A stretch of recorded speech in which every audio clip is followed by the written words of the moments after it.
अच्छा जी, अब हमारे पास जो आज का मेन टॉपिक हमारे पास है वो है acid catalyse reaction. Carbonyl compound यानी एल्डिहाइड और कीटोन्स के हमने बेस कैटालाइज रिएक्शन पढ़ लिए। आज हम देखेंगे एसिड कैटालाइज रिएक्शन। तो एसिड कैटालाइज रिएक्शन को पे जाने से पहले हमें उसके मैकेनिज्म को समझना पड़ेगा। ठीक है, आपको पता है कि एसिड एक्चुअली क्या प्रोवाइड करता है? एच पॉजिटिव आयन क्या प्रोवाइड करता है? और यहां पर कार्बोनाइल कंपाउंड में एक कार्बन है जिस पर पार्शियल पॉजिटिव चार्ज है और एक ऑक्सीजन है जिस पर पार्शियल नेगेटिव चार्ज है।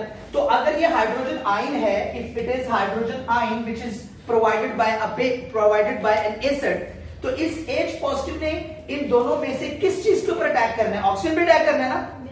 किस पे अटैक करना है? ऑक्सीजन पर। अब ऑक्सीजन जो है उसके पास लोन पेयर्स मौजूद होते हैं। ऑक्सीजन के पास क्या मौजूद होता है? तो ऑक्सीजन अपना एक लोन पेयर डोनेट करेगा हाइड्रोजन आयन को और क्या बना लेगा?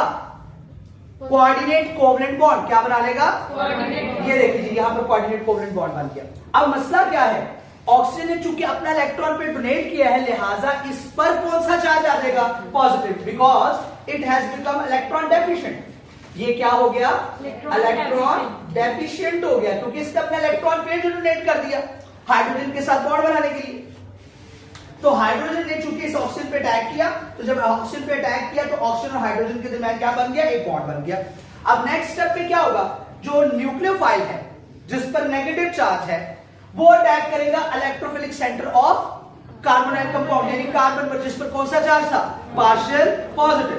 अब जब ये न्यूक्लियोफाइल इस कार्बन पे अटैक करेगा तो कार्बन और न्यूक्लियोफाइल के दरमियान बॉन्ड बन जाएगा। लेकिन कार्बन की चूंकि वैलेंसी टेट्रा रहनी चाहिए, टेट्रावेलेंट है कार्बन, इस वजह से डबल बॉन्ड स्प्लिट हो जाएगा इनटू द सिंगल बॉन्ड और कार्बन और ऑक्सीजन के दरमियान एक सिंगल कोवलेंट बॉन्ड जो है यहां पर डेवलप हो जाएगा। डबल बॉन्ड स्प्लिट क्यों हुआ? क्योंकि कार्बन ने अटैकिंग न्यूक्लियोफाइल को अपने साथ क्या कर लिया है? अटैच कर लिया है। तो इस डबल बॉन्ड को डेफिनेटली क्या होना पड़ेगा? स्प्लिट। दोबारा समझ लीजिए, पहले स्टेप पे क्या हुआ? एसिड कैटालाइज रिएक्शन में H पॉजिटिव आयन ने इस ऑक्सीजन पर अटैक कर दिया which is having partial negative charge.